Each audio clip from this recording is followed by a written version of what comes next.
Welcome to the second week of Head to Head. This week, we have a division rival.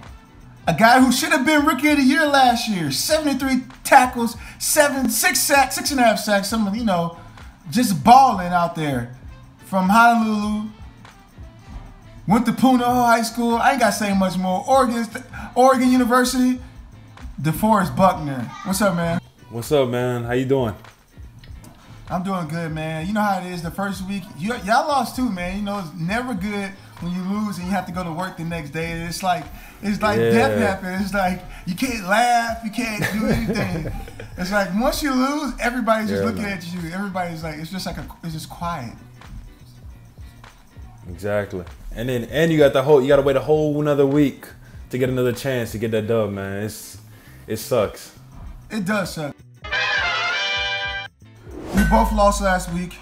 What do you think? What do you think you guys can do as a team to get better? Not pointing fingers or anything, but I know for us, we need to lessen the penalties. We needed to run the ball a little bit better. Maybe cover a little bit better on the back end. Get a little more pressure on Aaron Rodgers because it was a team loss. I know we kind of failed in the fourth quarter, but overall, those wins or losses don't define you as a person, but it just defines the team to keep growing as a unit together. So you've been a young leader in your team. How do you focus and get everybody refocused for the next week? Yeah, man, almost like what you were saying. I mean, we lost because team effort.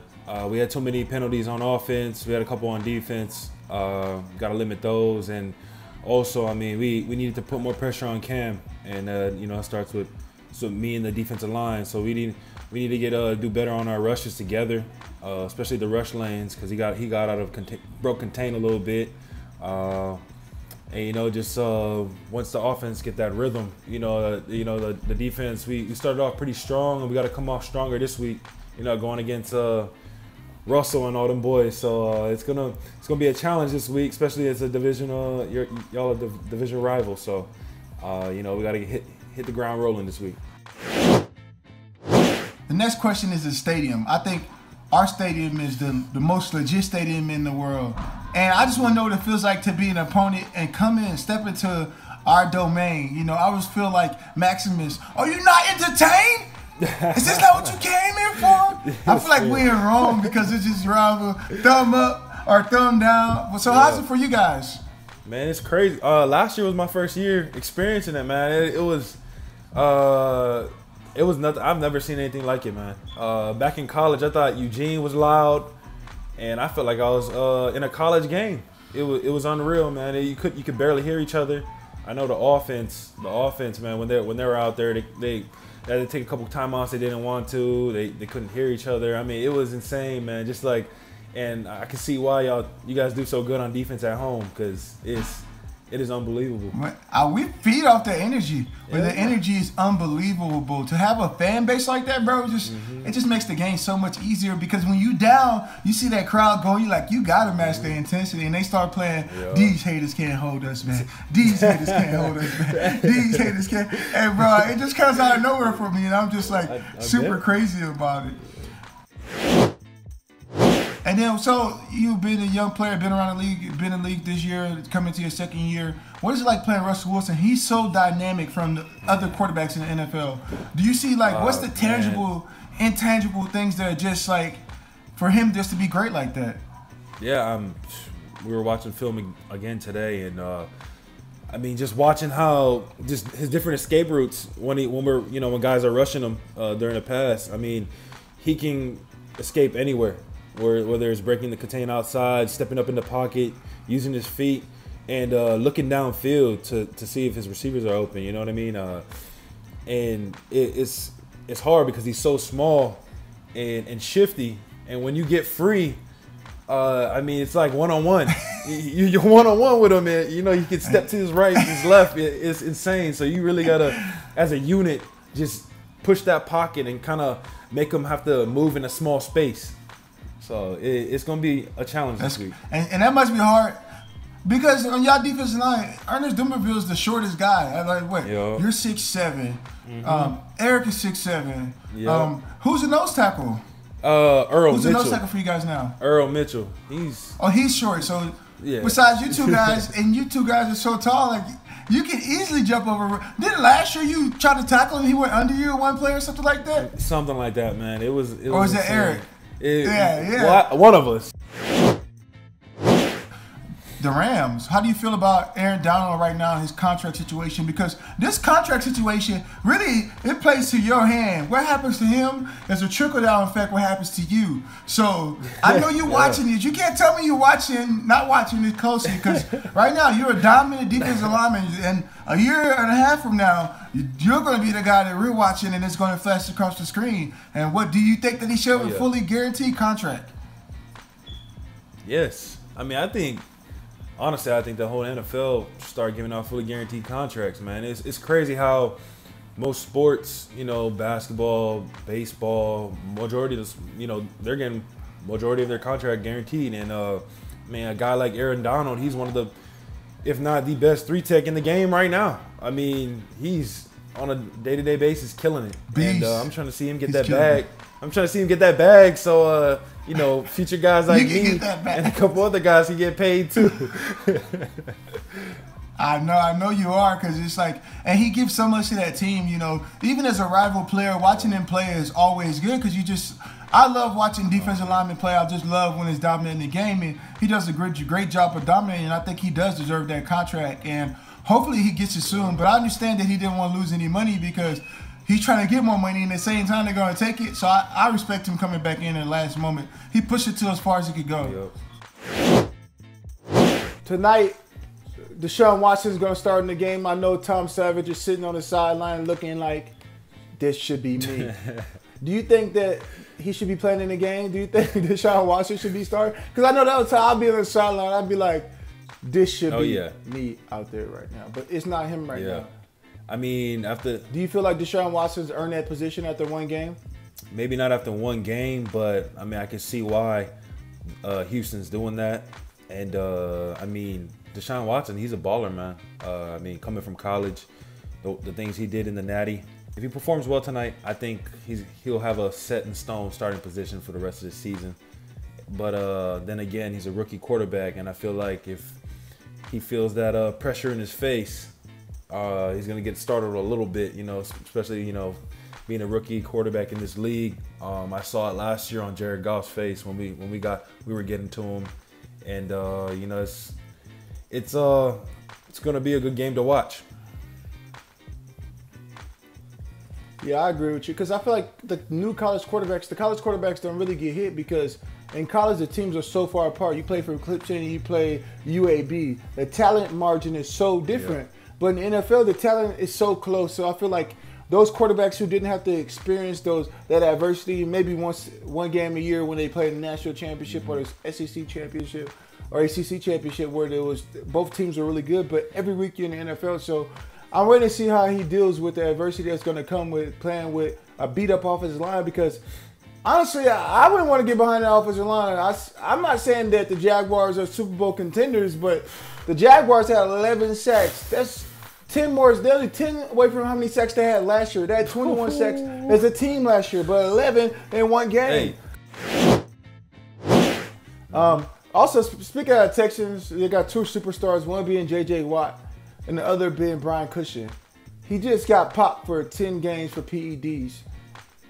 Is he guilty, or do you think, is there any place for steroids or any kind of performance enhancers in the NFL? Because as a player, I feel like a guy who's been accused a couple of times of it, I'm not saying that he did it, but he's he obviously did it. guilty. He's guilty now, but if you're getting caught with it a couple times, I mean, you're obviously guilty using that, man. It's right in our face. I mean, he's guilty in my eyes. Yeah, but it's still, I'm scared because guys, they want to use the steroids and stuff like as a young player, but it's like all this stuff starts to catch up with you. You see like the WWE, all those guys who use steroids, and they all end up dying early, like 44 years old. Like, that's pretty young, really, because you still can have a baby. Like, that's 44. That's really young. So, I don't know. I think the defense, they have J.J. Watt. I know last week he didn't have a big game. His brother had 2 sacks, an interception, but JJ is still the bigger brother, and JJ is the 3-time Defensive Player of the Year. So how are they going to adjust with losing Cushing? Personally, I think they're just going to unleash J.J. Watt in many more formations and let him just go. I think J.J. Watt is a great player, and I think unleashing him, adding in more Wiley, adding in Jadeveon Clowney, you have a really good group of guys. Oh, yeah, definitely. Just like Mike was saying, man, they're just going to put him in different spots. I mean, obviously, the team's going to try to game plan against him, but I mean, using him in different positions, unleashing him, just letting him do what he does. I think he's going to have a great game this coming week, especially not having a good game in week 1. I know that Odell Beckham is one of the best receivers in the NFL. I love Brandon Marshall, but nobody's Odell. Do you think the Giants need Odell, or can they win without him? Because he has all the cards right now as far as his contract. He doesn't really have to come back if he doesn't want to. Yeah. The Giants, I don't know, man. I think it's going to be a close one if he doesn't play. I mean, OBJ is such a game changer. I mean, he could turn a slant route into an 80-yard touchdown. I mean, Yeah, you know what crazy. I mean? He just has that ability, and he has that kind of ability, and you know what I mean? If your biggest receiver doesn't play, I mean, it's going to be a interesting game if he doesn't play. The Colts were horrible. I mean, anybody that gets beat by the Rams, you only score 6 points, you're a horrible team. And not saying that the Rams are a bad team, but I mean, they beat them 46-3. And Jared Goff is really turned into a really fine quarterback. But how bad do they need Andrew Luck right now? And don't forget, Andrew Luck did have 20-something interceptions the year before. So how bad do they need him? They're desperate need of him. They're desperate. I mean, even though he had like 20-some, even though he had like 20 interceptions, I mean, he was definitely a game changer for them. You know, offensively moving the ball and scoring. I mean, and on top of that, Jared Goff with about almost like 300 and some yards. I mean, I was mind blown hearing that. I was surprised, to be honest, week 1 when they came out like that. They came out strong. You know, their defense, the way they're rolling. Oh my goodness, I think they had 2 defensive touchdowns. I mean, That's when pretty your good. defense is rolling and you got Jared Goff back there slanging it, you know, they're definitely going to be a tough opponent in our division this year. I think the Baker Mayfield planting that flag was good or bad or boy stop. Personally, boy stop. If you plant a flag at my school and you do that, I'm coming for you. I'm gonna hit you in the face. Yeah, that's a boy stop right there, bro. Like, that's disrespectful. I mean, like planning like if you gotta win with class. That's my whole thing. You gotta win with class, bro. Next question. Oregon jersey and uniform changes. I'm like, boy, stop. I'm getting tired of Oregon new uniforms and uniform 17 and uniform 5, gold helmet, black helmet. They're the only team that doesn't have to use their school colors. It's just ridiculous. Boy, stop. Nah, you just hating now, Mike. That's what you're doing right now. You wish that Texas A&M you wish Texas A&M had all those different combinations. Chuck Pagano last week, I should call him Checker Pagano, because he said we got our ass kicked by the 49ers, and then he named the Rams head coach. Either he's getting delusional and suffering from Alzheimer's disease already, or he's just going crazy right now. Do you think, I mean, how do you lose to a team and you call the wrong coach or either the wrong team? Stop. I don't get it. Boy, stop. That's why y'all lost, because y'all know who y'all playing. That's what I'm saying. I was just about to say that. They game plan for the wrong team.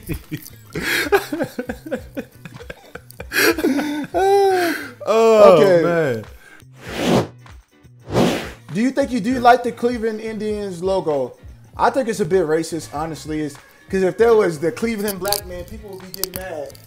Mm-hmm. Exactly. That's it just goes straight to race. If you put in the Indian as your logo, I mean, it's a little disrespectful in my book. So that's a boy stop. Yeah, the Cleveland Mexicans. Everybody would be like, "Who are the Cleveland Mexicans and where are they playing at?" Sombreros and stuff. What about Darrell Casey trying to tackle Marshawn Lynch? Boy, stop. Marshawn Lynch is just beast mode 2.7. He had a year off, like, game tackle. Don't try to tackle him one-on-one. That was just an abusive play. Yeah, he's going. I mean, that's beast mode. You got to know. He's going to come with everything he got. And so you got to come up with some backup on that one, man. People are saying Coach Beasley's catch was equivalent to Odell Beckham Jr.'s catches.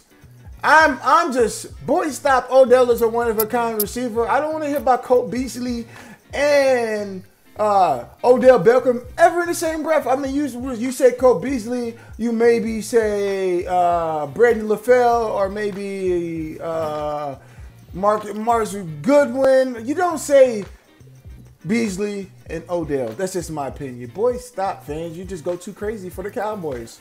Yeah, exactly. Also, on top of that, I think Julian Edelman's catch, hands down, between the three, in my opinion, was the best because he was in a higher stress environment in the championship game, the Super Bowl, and he made that catch. I mean, it's a no-brainer. Sure. All right, the next segment is called "We Getting to Know You." DeForest, I know every year in Hawaii you do big camps. You're from Waianae. You love the people.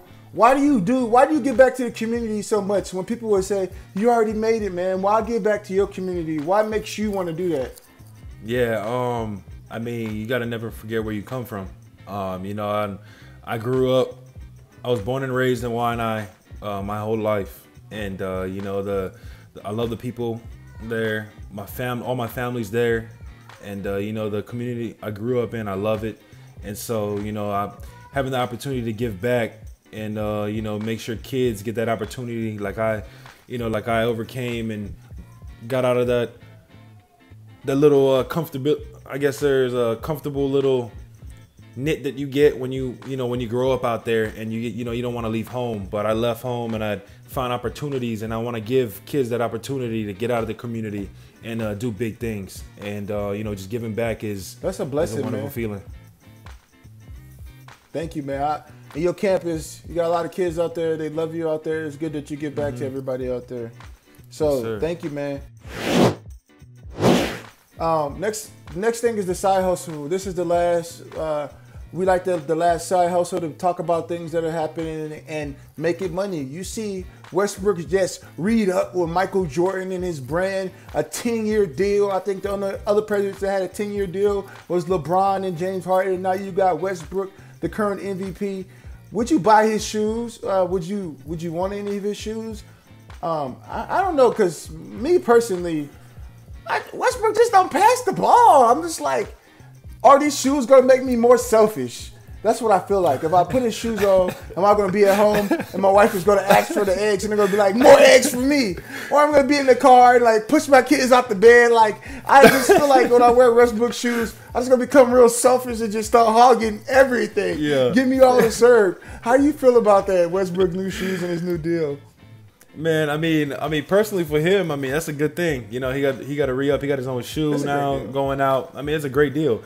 But I mean, like you said, does it make you more selfish? Because I mean, like, he's going out there chucking up 60 shots a game. I mean, that is unreal to me. That is unreal. It's like, I mean, last year during the playoffs, I'm watching the playoffs last year, and this man is taking every shot for his team. I'm like, man, you like Kobe back in the day when he was 8. 45 shots in one game, my arm would get tired. The Lakers, how about this? The Lakers going to retire both of Kobe's jerseys. You're not going to be wearing number 8 or 24.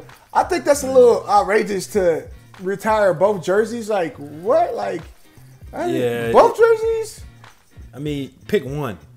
Mine is pick one. Because the Kobe 8 bought the 8 jersey. He bought his wife that $4 million ring. So, I mean, I wouldn't want that. I wouldn't want that reminding me about the $4 million I had to pay. Every time I look at that number 8, I should change his number to 24 for the millions. The Warriors just got $60 million deal for the patch on their jerseys. Do the players get money from the jersey sales? The jerseys wearing them at practice. Do you think that this is getting outrageous that they're playing for patches on jerseys? I feel like we're going to be having patches on our butts, on our crotches, on our armpits. Like in a little while, we're going to have a patch for everything. We're going to have Tommy John patch, a right stick patch. It's going to be like patches all over us. Do you think it's getting a little obscene or a little absurd to have all these patches on jerseys and stuff? Yeah, man. I mean, it's getting a little outrageous for putting patches on your jersey and stuff like that. I mean, last time I checked, you play for the organization. You play for the, you know, the team that you're representing. So, I mean, honestly, I think playing for patches, I mean, to me, it don't mean nothing. You play for the organization and the name on your back. Last thing we're doing is the pick three. We pick three things, and I give you a topic. You pick the best out of the three. Top 3 NFL teams after week 1. Top NFL teams after week 1. 3. Shoot. 3. Looking strong. Got to go with Kansas City. I mean, Kansas City taking on Tom Brady them. Let's see. The Rams looking good. And Jacksonville. I said the top 3 teams in NFL. You didn't mention your team, bro. You didn't mention your team. What? Hey, I mean, we gotta back it up. We lost this week. You said after week 1. Let me tell you the top 3. I'm gonna tell you the top 3 NFL teams. Go ahead. You want to hear it? Yeah. Seahawks, and Seahawks again. I want to thank DeForest Buckner. Even though he plays for the 49ers and is a Seahawk, I hate the 49ers, but it's always awesome to have one of your friends and people that you hang with all the time, and also one of the good guys in the NFL, and it's DeForest Buckner. Yeah, man. Thank you for having me. Mike, appreciate you, bro. And good luck on Sunday. And thank you, fans, for tuning in to Head to Head. Each week you get to see me versus somebody else and boy stop and talk about issues, not just the football, but just life.